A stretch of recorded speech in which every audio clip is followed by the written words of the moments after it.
Vous reconnaissez bien sûr cette Peugeot 308, c'est la compacte de Peugeot, concurrente des Renault Mégane ou Volkswagen Golf.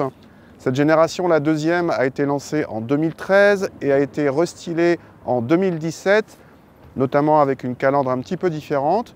Et à l'occasion de ce restylage, il y a eu deux nouveautés principales, un 1,5 litre HDI en remplacement du 1,6 litre HDI et une boîte automatique à 8 rapports au lieu de 6 précédemment. C'est cette boîte qu'on essaye aujourd'hui, associée au 1,2 litre PureTech 130 chevaux essence. Cette boîte est plus légère que la boîte 6 et plus moderne et permet selon Peugeot de consommer jusqu'à 7% de moins, c'est ce que nous allons voir. À l'occasion de l'arrivée de la nouvelle boîte EAT8, le levier de vitesse a été changé pour celui du 3008 et on trouve désormais des palettes au volant.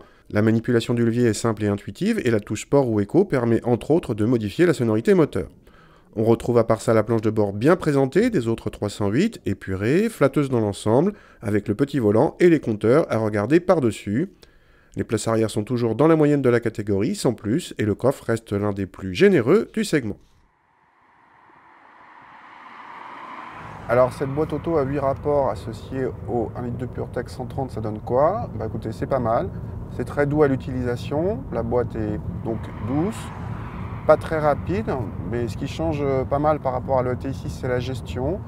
Dès qu'il y a une différence de pression sur l'accélérateur ou un petit relief sur route, la boîte module beaucoup plus souvent les rapports.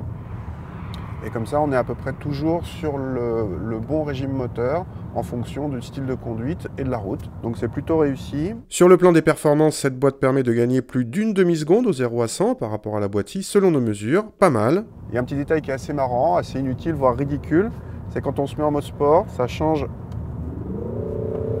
la sonorité moteur. Avec ce 1,2 litre PureTech 130, c'est assez étrange. Mais ce mode sport n'est pas spécifique à cette boîte.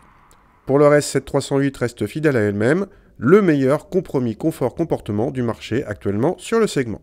Côté consommation, en revanche, c'est la déception. Nos mesures montrent une augmentation d'appétit par rapport à la boîte EAT6, et notre 308 est distancée en consommation par la Golf 1,5 litre TSI 130 DSG7 de près d'1 litre d'après nos relevés, c'est beaucoup.